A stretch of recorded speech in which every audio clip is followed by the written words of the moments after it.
Assalamualaikum warahmatullahi wabarakatuh.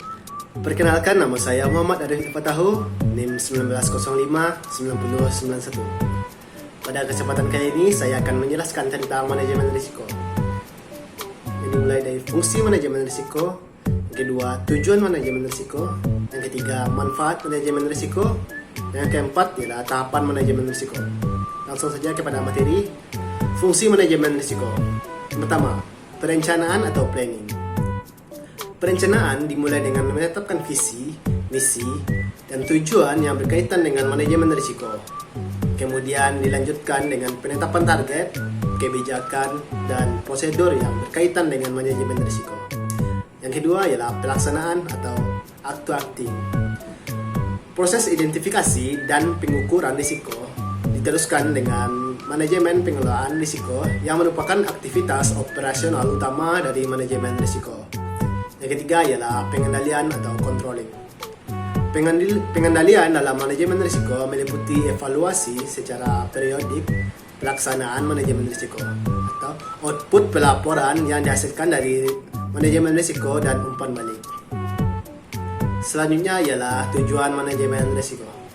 Yang pertama, memberikan perlindungan organisasi dari tingkat risiko signifikan yang bisa menghambat proses pencapaian tujuan organisasi atau perusahaan. Yang kedua, mendorong manajemen agar bertindak proaktif dalam mengurangi potensi risiko dan menjadikan manajemen risiko sebagai sumber keunggulan bersaing dan kinerja perusahaan. Yang ketiga ialah membantu dalam pembuatan kerangka kerja yang konsisten atas risiko yang ada pada proses bisnis dan fungsi-fungsi di dalam sebuah perusahaan. Yang keempat, mendorong semua individu dalam perusahaan agar bertindak hati-hati dalam menghadapi risiko perusahaan demi tujuan yang diinginkan bersama. Yang kelima, membangun kemampuan individu maupun manajemen untuk mensosialisasikan pemahaman tentang risiko dan pentingnya manajemen risiko.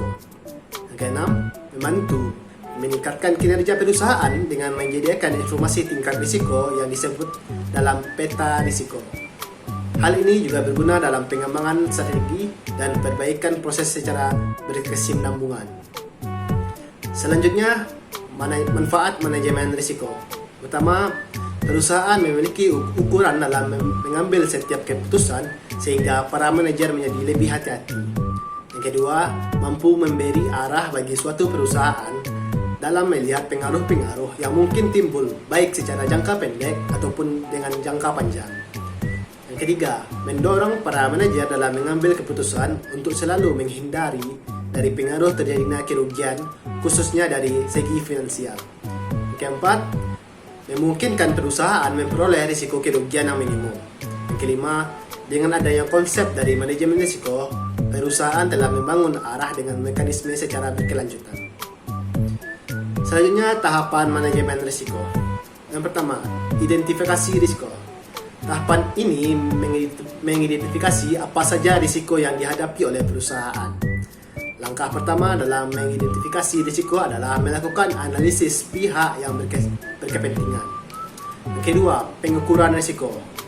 Pengukuran risiko mengacu pada dua faktor, yaitu kuantitatif dan kualitatif. Kuantitas risiko menyangkut beberapa banyak nilai atau exposure yang rentan terhadap risiko. Sedangkan kualitatif adalah menyangkut kemungkinan suatu risiko muncul.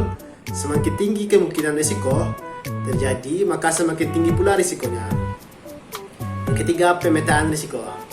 Pemetaan risiko ditujukan untuk menetapkan prioritas risiko berdasarkan kepentingannya bagi perusahaan. Adanya prioritas dikarenakan perusahaan memiliki keterbatasan dalam sumber daya manusia dan jumlah uang sehingga perusahaan perlu menetapkan mana yang perlu dihadapi terlebih dahulu. Yang keempat, pengelolaan risiko. Pengelolaan risiko terhadap beberapa macam, diantaranya pengelolaan risiko konvensional dan penetapan modal risiko, struktur organisasi pengelolaan, dan lain-lainnya. 5. Monitor dan pengendalian risiko. Fungsi monitor dan pengendalian risiko yaitu pertama, manajemen perlu memastikan bahwa pelaksanaan pengelolaan risiko bekerja sesuai dengan rencana. Yang kedua, manajemen juga perlu memastikan bahwa pelaksanaan pengelolaan risiko cukup efektif. Ketiga, risiko itu sendiri berkembang. Monitor dan pengendalian bertujuan untuk memantau perkembangan terhadap kecenderungan berubahnya profil risiko. Perubahan ini berdampak pada pergeseran peta risiko dan otomatis pada perubahan prioritas risiko. Sekian dari materi yang saya sampaikan. Apabila ada kekurangan mohon dimaafkan. Assalamualaikum warahmatullahi wabarakatuh.